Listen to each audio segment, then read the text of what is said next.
Excellencies, ladies and gentlemen, I am honored to deliver the statement today in this second ministerial meeting of the Group of Friends of Victims of Terrorism. I would like to seize this opportunity to express my appreciation to the Islamic Republic of Afghanistan and to the Kingdom of Spain for leading our group and for organizing this important meeting.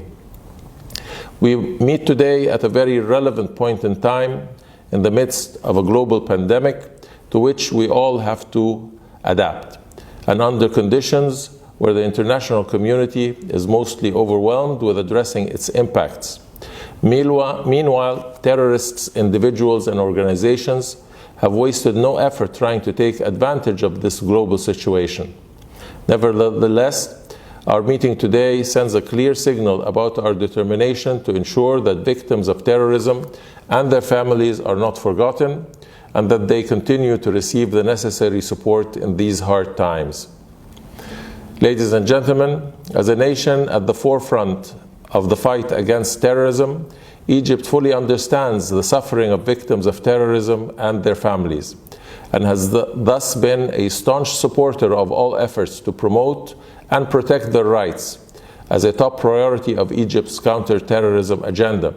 and as a key component of our comprehensive approach to address the detrimental effects of terrorism on the full enjoyment of all human rights and fundamental freedoms.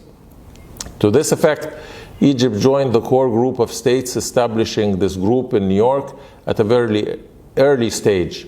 and also co-sponsored General Assembly Resolution 73/305, which constitutes a milestone in this regard. We continue to engage constructively in all UN counterterrorism process,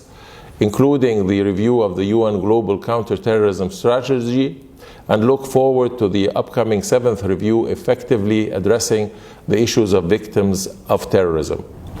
Nationally, Egypt spared no effort at addressing the plight of victims of terrorism and their families, including through establishing specialized institutions and funds to address their needs in a holistic, cross-cutting manner, enabling victims and their families to benefit from financial compensation, pensions, as well as free healthcare, education, and public transportation. Psychological rehabilitation services for the families of victims are also provided through targeted resilience-building programs, as well as other programs to better equip victims of terrorism and their families to the evolving and growing jobs market in Egypt. Ladies and gentlemen, despite the fact that countering terrorism and addressing its consequences is the primary responsibility of the state, Egypt's vibrant civil society continues to play an important role complementary to the government's efforts in support of victims and their families, financially and morally, and in countering the dangers of extremism conducive to terrorism. Such efforts include innovations such as the utilization of social media and mobile apps to spread tolerant social and cultural values and help prevent radicalization. I wish to conclude by reiterating that Egypt will continue pursuing all efforts in support of this group and looks forward to participating in its upcoming activities. Thank you.